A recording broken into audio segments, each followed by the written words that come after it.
এই মাংস কত করে বিক্রি হচ্ছে? এই আপনার মূল্য তালিকা কোথায়?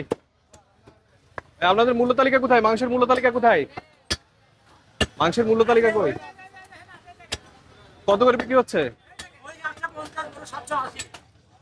780 না, 750 বিক্রি করা যাবে না, দেখে আমি বলে দিচ্ছি মাইকে। আমরা বলে দিব এখানে এখন, দেখে সবাই একসাথে বলে দিই, দেখি সবাইকে উদ্দেশ্য করে, দেখি এখানে আমরা দাঁড়াই। আচ্ছা আমরা দাঁড়াই, দেখি সবাই একসাথে দাঁড়াই। আমি একটা সার্কুলেশন দিচ্ছি, সার্কুলেশন মানতে হবে সবাইকে।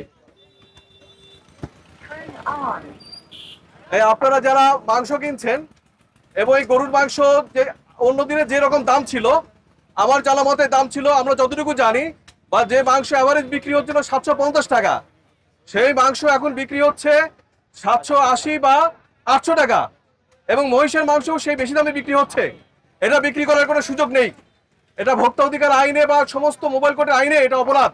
এটার জন্য আপনার 1 বছরের কারাদণ্ড হতে পারে। আর আপনারা যারা ভোক্তা আছেন, এই ধরনের দামে যারা আপনাদেরকে বিক্রি করার প্রস্তাব করবে বা মূল্য তালিকা দিবে, তাদের অডিও বা ভিডিও রেখে আমাদের কাছে অভিযোগ করতে পারেন।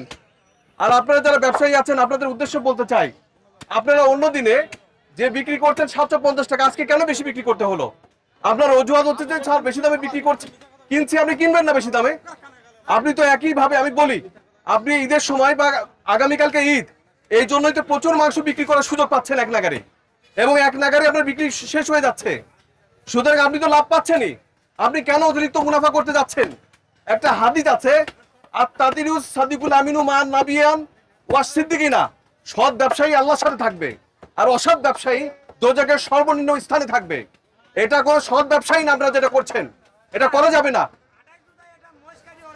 আপনাদের কথা আমি বারবার বলেছি যে আপনি গরু যখন জবাই করছেন, আপনারা গরু জবাই করার পরে আপনি সঙ্গে সঙ্গে আপনার কাস্টমার গুলো পেয়ে যাচ্ছেন, আপনার তো অতিরিক্ত লাভ করার প্রয়োজন নেই।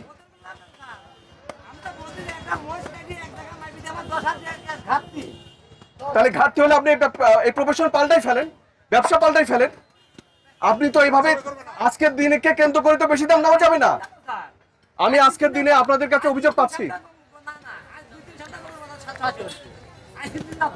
আমরা দেখছি সমস্ত জায়গায় আপনারা আজকের দিনকে কেন্দ্র করে বাড়িয়েছেন। আমাদের কাছে 800 টাকার প্রমাণও আছে, তো আপনারা যে 780 করে, আচ্ছা আপনি যে 780 টাকা বিক্রি করছেন, ওকে, আমি যদি ঈদের 5 দিন পরে আসি, আপনি 780 টাকা বিক্রি দেখাতে পারবেন? আমি আপনাকে মাফ করে দিলাম, ঠিক আছে, মনে রাখবেন। কিন্তু এরপরে যদি 750 বিক্রি না, তখন ধরবো, কিন্তু তখন তো 780 টাকা বিক্রি করতে হবে আপনাকে। ক্রেতা যদি আপনাকে না নেয়, তার মানে আমি বুঝাতে যাচ্ছি স্পষ্ট, আমি বলি, অর্থাৎ আপনি এরকম যদি না হয় বাজার যে ক্রেতা এসে গেছে, আমি এখন 780, আপনি তখন পাবেনই, আপনি কিন্তু ঈদের পরে 780 টাকা পাবেন না। তখনই কিন্তু আমি এই মূল্য তালিকায় দেখবো, দেখে এটা ছবি তুলে রাখে, এই টোকেন কই, এই দেখে 780 টাকায় দেখে দেখান তো আমাকে, এটা ছবি তুলে রাখেন, এটা আমি কিন্তু তখন এটাই দেখবো। আর আজকে যাদের মূল্য তালিকা নেই তাদেরকে আমি জরিমানা করবো, দেখি তখন মাথায় থাকবে, একবারে বড় জরিমানা করে সাথে নিয়ে যাবো। দেখে